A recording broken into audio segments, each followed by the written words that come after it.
नमस्कार दोस्तों। आज का जो प्रश्न है वो है नाटककार के रूप में जयशंकर प्रसाद के परिचय प्रस्तुत करें। तो चलिए बिना देर किए आज के इस वीडियो को स्टार्ट करते हैं। क्वेश्चन से दोस्तों, नाटककार के रूप में जयशंकर प्रसाद का परिचय प्रस्तुत करें।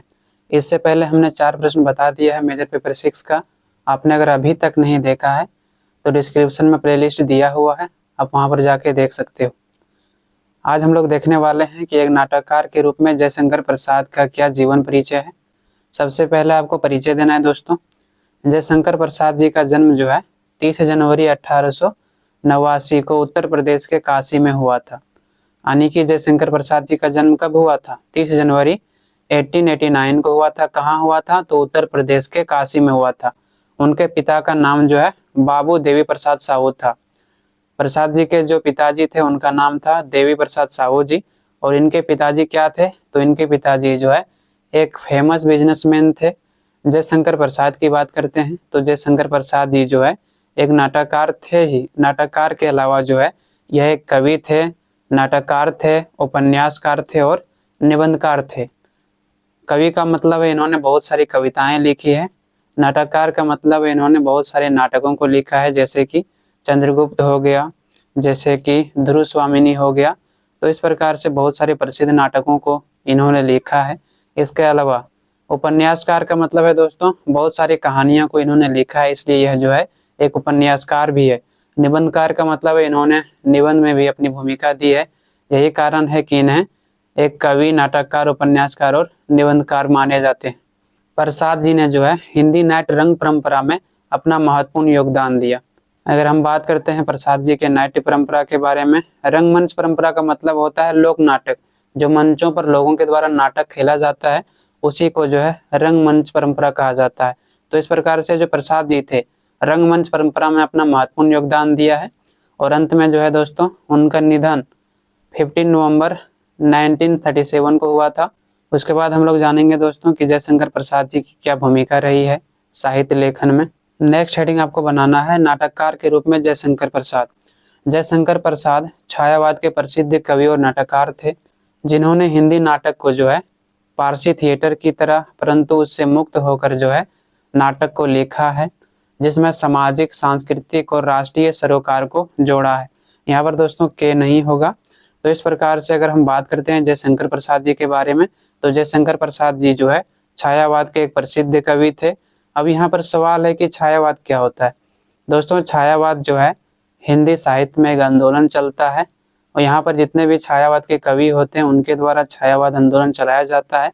जब हिंदी का जो है काल का विभाजन हुआ तो वहाँ पर आदिकाल, भक्ति काल, रीति काल और आधुनिक काल के रूप में बांटा गया। और आधुनिक काल में ही जो है एक मूवमेंट होगा, एक आंदोलन होगा जिसे छायावाद आंदोलन के नाम से जाना जाता है। दोस्तों यहाँ पर जो है आपको छायावाद के बारे में बहुत डीपली नहीं जानना है, क्योंकि आपको उसके बारे में उतना डीपली नहीं पूछा गया है। ये यूपीएससी एस्पिरेंट को पढ़ना होता है, इसीलिए हमने पढ़ा, इसलिए आपको बेहतर तरीके से समझा पाया कि जब हिंदी साहित्य को बांटा गया तो उसमें आदिकाल पहले था, फिर भक्ति काल आया, फिर रीति काल आया और फिर आधुनिक काल आया। और आधुनिक काल में ही जो है एक मूवमेंट होता है जिसका नाम होता है छायावाद कवि। इस प्रकार से जयशंकर प्रसाद जी जो है छायावाद के एक प्रसिद्ध कवि थे, एक प्रमुख कवि थे, जिन्होंने जो है हिंदी नाटक को पारसी थिएटर की ही तरह, मतलब पारसी थिएटर की ही तरह था नाटक, लेकिन उससे मुक्त होकर, उनका जो है कॉपी इन्होंने नहीं किया, इन्होंने जो है उससे मुक्त होकर एक अलग तरीका से नाटक को प्रस्तुत किया। और इन्होंने जो नाटक प्रस्तुत किया समाज में, ये जो है समाज से जुड़ा था, संस्कृति से जुड़ा था और इससे जो है राष्ट्रीय चेतना लोगों के अंदर फैलाया गया। उन्होंने स्वाध्याय से भारतीय इतिहास, संस्कृति और दर्शन का गहन अध्ययन किया, जिसका प्रभाव उनके नाटकों में देखा जा सकता है। यहाँ पर स्वाध्याय क्या है? स्वाध्याय का मतलब होता है दोस्तों जब कोई व्यक्ति खुद से अध्ययन करे तो उसे स्वाध्याय कहते हैं। अब देखते होंगे कि जब कभी आप जो है आपके साथ कोई घटना होने वाला होता है तो बहुत सारे लोगों को पता पहले से चल जाता है कि मेरे साथ ये होने वाला है। तो ये कैसे पता चलता है? आपका जो सबकॉन्शियस माइंड है दोस्तों, सबकॉन्शियस माइंड आपको ये फील करवाता है कि आपके साथ कुछ गलत होने वाला है। उसी प्रकार से दोस्तों जयशंकर प्रसाद जी के बारे में कहा जाता है कि इन्होंने बहुत सारे नाटकों को लिखा है और उसमें जो इतिहास का प्रयोग किया गया, इतिहास का जो कल्पना किया गया दोस्तों, वो कल्पना जो है इतिहास पढ़ने से पहले किया, और जब पढ़ा इतिहास को दोबारा तो देखा कि इन्होंने जो कल्पना की है उसी तरह से जो है वो इतिहास मिल रहा है। तो बहुत सारे लोगों के पास ये सोचने की क्षमता होती है कि जो उनके साथ पहले होने वाला होता है वो पहले ही जान जाता है। उनके जो नाटक है दोस्तों, उनमें प्रसिद्ध नाटक है अजातशत्रु, स्कंदगुप्त, चंद्रगुप्त और ध्रुवस्वामिनी, जिसमें भारतीय अतीत की महानता को दर्शाया गया है। तो दोस्तों इन्होंने बहुत सारे नाटक लिखे, उनमें से अजातशत्रु है, स्कंदगुप्त है, चंद्रगुप्त है और ध्रुवस्वामिनी काफी प्रमुख इनके नाटक हैं। और आपको जो है ध्रुवस्वामिनी के बारे में पढ़ना है। जो नेक्स्ट वीडियो होने वाला है वो ध्रुवस्वामिनी नाटक के बारे में ही होने वाला है। और ध्रुवस्वामिनी नाटक में जो है आपको 4 से 5 प्रश्न पूछे गए हैं, तो मैं आपको एक वीडियो करवा दूंगा, उससे 4 से 5 क्वेश्चन आपका कंप्लीट हो जाएगा। तो नेक्स्ट वीडियो बिल्कुल आप लोग देखना ना भूलें। अब जब नेक्स्ट वीडियो को देख लोगे तो मेजर पेपर 6 में आपके जितने भी क्वेश्चंस थे सारे क्वेश्चंस कंप्लीट हो जाएंगे जो इंपॉर्टेंट क्वेश्चंस है। उसके बाद हिंदी मेजर पेपर 7 का सारा प्रश्न बहुत जल्द आने वाला है। तो आप लोग जो है बिल्कुल चिंता नहीं कीजिएगा, आप लोग थोड़ा पेशेंस रखिएगा, बहुत सारा वीडियो बहुत जल्द आने वाला है। इस प्रकार से दोस्तों इन्होंने नाटक के माध्यम से भारतीय अतीत की जो महानता है उनको दिखाने का प्रयास किया है। इन्होंने यह बताने का प्रयास किया है कि जो हमारा अतीत है वो बहुत महान है और हम उस अतीत की ओर लौटना चाहते हैं, उसी तरह से अपनी महानता को अर्जित करना चाहते हैं। और ऐसे अर्जित करने के लिए हम भारतीयों को एक होना चाहिए, इसीलिए इन्होंने राष्ट्रीय भावना को फैलाने का प्रयास किया। इस तरह से प्रसाद जी जो है नाटक के क्षेत्र में उसी प्रकार युग प्रवर्तक माने जाते हैं जैसे कथा लेखन में प्रेमचंद जी। इसका मतलब क्या है? प्रसाद जी जो है युग प्रवर्तक क्यों माने जाते हैं? युग प्रवर्तक का मतलब होता है दोस्तों जिसके नाम पर जो है हिंदी का कालखंड बांटना। इसका मतलब ये है कि प्रसाद जी हिंदी साहित्य में एक प्रमुख व्यक्ति हैं, प्रमुख कवि हैं, साहित्यकार हैं। यही कारण है कि इनके नाम पर जो है हिंदी के कालखंडों को बांटा गया। जैसे कि नाटक की बात करते हैं तो नाटक के क्षेत्रों में जो है प्रसाद जी के नाम पर ही युग बांटा गया, जैसे कि प्रसाद पूर्व युग, प्रसाद युग और प्रसाद पश्चात युग। आप समझ रहे हो ना कि हिंदी साहित्य में कितना महान थे ये। यही कारण है कि इनके नाम पर भी जो है युग बांटा गया है। और जिस प्रकार से कथा लेखन में उसी प्रकार से जो कथा लेखन है, कथा लेखन में प्रेमचंद जी के नाम पर जो है युग बांटे गए हैं। तो हिंदी साहित्य, तो हिंदी कहानी और उपन्यास के क्षेत्र में जो है प्रेमचंद जी काफी फेमस है, काफी प्रसिद्ध कवि हैं। यही कारण है कि प्रेमचंद जी के नाम पर जो है हिंदी उपन्यास और कहानी में युग बांटा गया है ना। प्रेमचंद पूर्व युग, प्रेमचंद युग और प्रेमचंद पश्चात युग। आप समझ रहे हो कितना महान व्यक्ति थे। नेक्स्ट आपको पॉइंट बनाना है जयशंकर प्रसाद के नाटकों की विशेषताएं। यानी जयशंकर प्रसाद जी के जो नाटक हैं उनमें क्या विशेषताएं हैं? तो इनकी विशेषताएं निम्नलिखित है जो हम लोग कुछ बिंदुओं द्वारा समझ सकते हैं। पहला जो है दोस्तों वो है नारी चरित्रों का उदात्त चित्रण। उदात्त का मतलब क्या होता है? उदात्त का मतलब होता है कोई ऐसा व्यक्ति जो नैतिक मूल्यों पर चले, जो धर्म का पालन करे। धर्म का मतलब यहाँ ये नहीं है कि कट्टर हो जाए, ये ऐसा मतलब यहाँ नहीं है। धर्म का मतलब है कि गलत रास्तों पर ना चले, नैतिक मूल्यों का पालन करे, अपने शक्ति का दुरुपयोग ना करे। बहुत सारे ऐसे लोग होते हैं जिनके पास इतनी शक्ति होती है, अगर चाहे वो तो आपको बर्बाद कर सकता है, लेकिन जो उदात्त व्यक्ति होता है वो जो है अपनी शक्ति का कभी भी गलत प्रयोग नहीं करता है। समझ रहे हो ना आप? और जो उदात्त व्यक्ति होता है ना दोस्तों, उदात्त व्यक्ति आसानी से कोई नहीं बन सकता है। उदात्त का मतलब वैसा व्यक्ति जिनको जो है अगर कोई भड़का रहा है कि तुम्हारे बारे में उसने ये कहा था वो कहा था, वो भड़के ही ना, वो बोले ठीक है कोई बात नहीं। उसको कितना भी भड़काने की कोशिश करे, सामने से कोई व्यक्ति आ रहा है और कहता है कि मैं तुम्हें जान से मार दूंगा, तुम्हें छोड़ूंगा नहीं, उसके बाद भी वो कहता है ठीक है भाई मार लेना, कम से कम अभी तो जाने दे। तो इस प्रकार से जिसका व्यक्तित्व है जो हमेशा नैतिक मूल्यों पर चलता हो, और ये जो उदात्त है इसके अंदर पेशेंस है लेकिन इसके पास शक्ति कम नहीं है। अगर ये चाहेगा तो किसी को बर्बाद कर सकता है, लेकिन चूंकि ये एक उदात्त व्यक्ति इसीलिए हमेशा नैतिकता पर चलता है, धर्म का पालन करता है। उसी प्रकार से प्रसाद जी ने जो है नारी को उदात्त कहा है। प्रसाद जी ने अपने नाटकों में महिलाओं को बहुत ही आदरणीय और गंभीर रूप दिखाया है। इसका मतलब ये है दोस्तों, आदरणीय का मतलब है कि प्रसाद जी जो है महिलाओं को बहुत ज़्यादा सम्मान करते हैं, उनको एक आदरणीय भाव से देखते हैं। लेकिन वैसी महिलाएं जो नैतिक मूल्यों पर नहीं चलती है, जो एक निष्ठ नहीं है, यानी अपने पति के साथ साथ जो है किसी और के बारे में भी सोचती है, किसी और से जो है प्रेम संबंध बनाना चाहती है, तो ऐसी स्थिति में उनको बेहतर स्त्री नहीं मानते हैं प्रसाद जी। जो महिला नैतिक मूल्यों का पालन करती है, जो एक निष्ठ होती है, उनका ज़्यादा महत्व है प्रसाद जी के यहाँ। और जो महिलाएं एकनिष्ठ नहीं है उनका जो है अपने पति के साथ साथ चिंटू जी के साथ भी चक्कर चल रहा है, तो ऐसी स्थिति में उनको बेहतर महिला नहीं मानते हैं प्रसाद जी। आपको ये समझना है, प्रसाद जी के जितने भी नाटक है सभी में महिला चरित्र है, महिला कैरेक्टर है। उसमें जो महिला नैतिक मूल्यों पर चलती है उनका बहुत ज़्यादा सम्मान किए हुए हैं, और जो महिला नैतिक मूल्यों पर नहीं चलती, एकनिष्ठ नहीं होती है, उस महिला को या तो आत्महत्या करना होता है या उस महिला को अंत में माफ़ी मांगना पड़ता है। तो प्रसाद जी के नाटकों में इसी प्रकार की नज़रिया आपको देखने को मिलता है, और बेसिकली प्रसाद जी उन्हीं को ज़्यादा आदर करते हैं, सम्मान देते हैं जो महिला एकनिष्ठ है, जो नैतिक मूल्यों का पालन करती है, गलत रास्तों पर नहीं चलती है। ये महिला पात्र प्रेम, करुणा और क्षमा का संदेश देती है और कठिन समय में आशा की किरण की तरह चमकती है। इसका मतलब क्या है? महिलाएं जो होती है वो प्रेम करती है, करुणा होती है उसके अंदर, और क्षमा करने की ज़्यादा शक्ति होती है पुरुषों की तुलना में। मान लो एक महिला और पुरुष है, आपने कोई गलती किया है, आप पुरुष के साथ जो है जाके माफ़ी मांगती हो, वो आपको माफ़ी बाद में देगा, पहले आपको जो है सुताई करेगा और फिर आपको माफ़ी देगा, वो भी इज्जत नहीं देगा आपको, बोलेगा चलो हट जाओ यहाँ से। जबकि महिलाओं से आप माफ़ी मांगते हो तो ऐसी स्थिति में महिलाएं जल्दी आपको क्षमा कर देगी, और उनके अंदर जो करुणा होता है, जो प्रेम होता है, वो जग जाता है, और फिर जो है वो आपके साथ अच्छा व्यवहार करने लगता है, बोलती है चलो अच्छा आपने गलती कर दी, दोबारा आप ये गलती मत करना।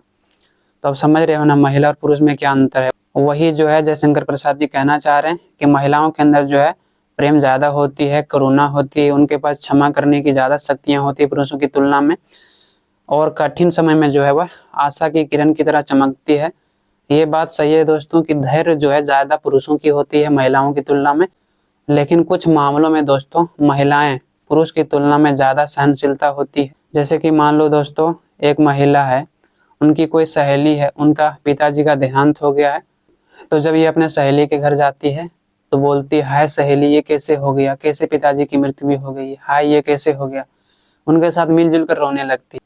वही हम एक पुरुष की बात करें तो उनके अंदर उतना ज़्यादा करुणा नहीं होता है, वो बात बात पर नहीं रोता है। अगर किसी के पिताजी का मृत्यु भी हो गया है तो बोलता है दोस्त को चलो यार क्या करना है, ये तो हर किसी के साथ होता ही है, आज तुम्हारे पिताजी गए, कल हम लोग जाएंगे, आने वाले समय में कोई और जाएगा। वो उतना ज़्यादा रोते नहीं है, जबकि महिलाएं सर पटक पटक के रोने लगती है। समझ रहे हो ना कि हाय ये कैसे हो गया, क्यों हो गया। तो इस प्रकार से महिलाओं में ज़्यादा करुणा देखने को मिलता है। दूसरा है राष्ट्रीयता की चेतना। जयशंकर प्रसाद के नाटकों में जो है भारतीय इतिहास और संस्कृति का बहुत सुंदर वर्णन किया गया है। इन्होंने भारतीय इतिहास और संस्कृति का बहुत ही सुंदर तरीके से वर्णन किया गया है, और भारतीय संस्कृति के गौरवगान किया गया, यानी भारतीय संस्कृति महान है, और भारतीय इतिहास के माध्यम से लोगों के अंदर जो है राष्ट्रीय चेतना फैलाने का प्रयास करते हैं। उनके नाटक जो है भारतीय जनता में उत्साह, ओज और वीरता को जागृत करता है। इन्होंने बहुत सारे ऐसे नाटक लिखे, बहुत सारे ऐसे कविता लिखे जिस कविता के माध्यम से जो है लोगों के अंदर उत्साह आती है, ओज होती है, और वीरता पूर्वक जो है उनमें साहस आती है। ओज और वीरता का मतलब क्या है? ओज और वीरता का मतलब है आप पूरी साहस के साथ खड़े हो कि हम सभी भारतीय हैं और अंग्रेजों को नस्तो नाबूद कर देंगे अगर वो आज़ादी हमें नहीं देगा। तो राष्ट्रीय चेतना को फैलाने के लिए बहुत सारी इन्होंने कविताएं लिखी है। उनमें से एक कविता है हिमद्री तुंग श्रृंग से प्रबुद्ध शुद्ध भारती स्वम प्रभा समुज्ज्वल स्वतंत्रता पुकारती। इस प्रकार से इस कविता के माध्यम से इन्होंने यह बताने का प्रयास किया है कि जो हिमालय की ऊंची शिखरें हैं वो भी जो है पवित्र भारत माता की स्वतंत्रता के लिए पुकार रही है कि जागो जागो और अंग्रेजों से भारतीयों को जो है मुक्त कराओ। इस प्रकार से इन्होंने बहुत सारी वीर रस से संबंधित कविताओं को लिखा है जिससे राष्ट्रीय चेतनाओं को फैलाने में मदद मिली है। उदाहरण के लिए दोस्तों चंद्रगुप्त नाटक में एक युवती है जो विदेश की है, और जो विदेश की महिला है भारत की प्रकृति की जो सुंदरता है उसको देखकर इतना ज़्यादा मोहित हो जाती है, इतना ज़्यादा खो जाती है कि उनकी प्रशंसा भी करती है और कहती है कि भारत की जो संस्कृति है दुनिया में वैसी संस्कृति किसी की भी नहीं है, और ये खुद को भारतीय मानने लगती है। अब समझ रहे हो ना, यही कहा गया है कि भारत में जो चिड़िया है, चिड़िया से लेकर पशु पंछी सभी लोग अपना आश्रय समझते हैं। उसी प्रकार से एक विदेशी महिला ने जब भारतीय प्रकृति को देखा, भारतीय नेचर को देखा, तो इस नेचर को देखकर वह मोहित हो गई और खुद को कहने लगी कि मैं एक भारतीय हूँ, भारतीय बनना चाहती हूँ। इस नाटक के माध्यम से जो है प्रसाद जी ने भारतीय जनता में राष्ट्रीयता की भावना को प्रबल करने का प्रयास किया है कि हमारी जो संस्कृति है वो गौरवपूर्ण है, हमारी जो संस्कृति है अतीत में महान संस्कृति रही है। तो इस प्रकार से दूसरा पॉइंट कंप्लीट हुआ। दोस्तों, मेरा उद्देश्य ये नहीं है कि वीडियो ज़्यादा लंबा बन जाए। मेरा उद्देश्य है कि जहाँ तक मैं हो सके आप लोगों को बिल्कुल आसान से आसान शब्दों में समझा दूँ, ताकि आपको जो है इस प्रश्न से संबंधित कोई दूसरा वीडियो ना देखना पड़े। इसीलिए जो है मैं आप लोगों को बिल्कुल डिटेल्स में समझाने का प्रयास करता हूँ। तीसरा पॉइंट आपको बनाना है कि पूर्वी और पश्चिमी तत्वों का मिश्रण। यानी प्रसाद जी ने जो है अपने नाटकों में भारतीय और पश्चिमी दोनों तत्वों का मिश्रण किया है। किस प्रकार से किया है? तो बहुत सारी ऐसे साहित्य के जो विधाएं हैं उन विधाओं को भारतीयों से उठाया है, और कुछ ऐसी विधाएं जो पश्चिम से उठाया है। जैसे कि बीम हो गया। बीम का मतलब क्या होता है? दृश्य। अब जो इमेजिन करते हो ना, जैसे कि आप कुछ भी बोलते हो, जैसे कि मैं आपको बोल रहा हूँ कि एक बंदर था, एक बंदरिया थी, दोनों एक दूसरे से प्रेम करता था। यहाँ पर जो है आपके मन में जो इमेज बन रहा है उसी को जो है बीम कहा जाता है। समझ रहे हो ना? तो जो बीम है इन सभी का जो है उपयोग भारतीय नाटक में पश्चिमी परंपरा से इन्होंने किया है। तो इस प्रकार से प्रसाद जी के नाटकों में जो विधा है वो भारतीय संस्कृति से लिया गया है, भारतीय नाटकों से लिया गया है, और कुछ जो है वो विदेशी तत्वों से लिया गया, और कुछ जो है वो पश्चिमी तत्वों का सम्मिश्रित किया गया है। तो इस प्रकार से भारतीय और पश्चिमी दोनों तत्वों का मिश्रण होता है इनके नाटक में। उन्होंने पारसी थिएटर की शैली को छोड़कर पश्चिमी नाट्य कला से प्रेरणा ली है। दोस्तों, तत्व क्या होते हैं? तो साहित्य में जो है बहुत सारे तत्व होते हैं। जैसे कि आपको अगर पूछ दे कि शिल्प में भाषा शैली होता है, उसमें प्रतिबिंब होता है, उसमें प्रतीक होता है ना? तो बहुत सारी चीजें होती है। तो आपको उतना ज्यादा डिटेल में नहीं समझना है कि प्रतीक क्या होता है, बिंब क्या होता है, संवाद योजना क्या होता है। समझ रहे हो ना? इतना ज्यादा डिटेल में आपको समझने की अभी आवश्यकता नहीं है। यही कारण है कि उनके नाटकों में भारतीय भावनाओं और पश्चिम नाटकों की गतिशीलता का सुंदर मिश्रण देखने को मिलता है। यानी कि दोस्तों, पारसी थिएटर में जो शैली अपनाई जाती थी नाटक करने के लिए, उस शैली की ही तरह प्रसाद जी ने जो है नाटक शैली अपनाई, बल्कि उन्होंने जो है पारसी थिएटर से कुछ अलग करने का प्रयास किया। इसीलिए इन्होंने भारतीय और पश्चिम के तत्वों को मिश्रण किया, ताकि पारसी थिएटर से अलग जो है नाट्य कला को प्रस्तुत किया जा सके भारतीय समाज में। यही कारण है कि दोस्तों, उन्होंने भारतीय भावनाओं और पश्चिमी नाटकों की गतिशीलता पर जो है बहुत सारे नाटकों को लिखा है। और अंत पॉइंट जो है दोस्तों चौथा, वो है वैराग्यपूर्ण अंत। वैराग्य का मतलब क्या है, इसको समझना बहुत जरूरी है दोस्तों। वैराग्य का मतलब होता है कोई व्यक्ति एक ऐसी स्थिति में आ गया हो जिनको ना दुख से टेंशन है ना सुख से टेंशन है। अगर बहुत ज्यादा दुख है तो भी उनको बहुत ज्यादा टेंशन नहीं है। ये नहीं है कि हमारे साथ ही ऐसा क्यों होता है, हम ही को इतना दुख क्यों झेलना पड़ता है, ये सब नहीं सोचता है। और बहुत ज्यादा खुशी मिल गई तो चिल्पो नहीं मचाता है कि हाय मुझे ही इतना खुशी क्यों मिलती है। समझ रहे हो ना? यानी बैलेंस पूरी तरह से उनके अंदर, ना दुख पर ज्यादा उदास रहता है ना सुखी में ज्यादा खुश रहता है। तो वैराग्यपूर्ण स्थिति में जो है आना दोस्तों उतनी आसान नहीं होती एक मनुष्य के लिए। समझ रहे हो ना? वैराग्यपूर्ण स्थिति में अब देख रहे हो ना, जो योगी लोग होते हैं वो वैराग्यपूर्ण स्थिति में होती, ना उनको ज्यादा सुख से मतलब है ना ज्यादा उनको दुख से मतलब है। जो भी है जैसा भी होता है उनके साथ वो एक्सेप्ट करते हैं, वो टेंशन किसी भी चीज का नहीं लेते हैं। और ऐसा स्थिति में बन जाना अपने आप में बहुत बड़ी बात है। अगर कोई व्यक्ति इस तरह से बन जाता है कि ना दुख में टेंशन ले रहा है ना सुख में बहुत ज्यादा चिल्पो मचा रहा है, तो व्यक्ति लाइफ में जो चाहता है वो कर सकता है। लेकिन ऐसा होता नहीं है आमतौर पर। अगर किसी के लाइफ में थोड़ा सा भी दुख होता है तो कहता है यार क्या हमारे लाइफ में दुख ही दुख भरा है। अगर थोड़ा सा खुशी होता है तो वो दुख को ही भूल जाता है। तो यही है कि उनके नाटक का अंत जो है एक वैराग्यपूर्ण भावना के साथ होती है, जिसमें नायक की विजय तो होती है लेकिन वह फल का उपयोग स्वयं नहीं करता है। इसे जो है प्रसादांत कहा जाता है। इसका मतलब क्या है दोस्तों? इसका मतलब ये है कि भारत में एक परंपरा है कि जब भी मूवी का अंत होता है तो सुखद में अंत होता है।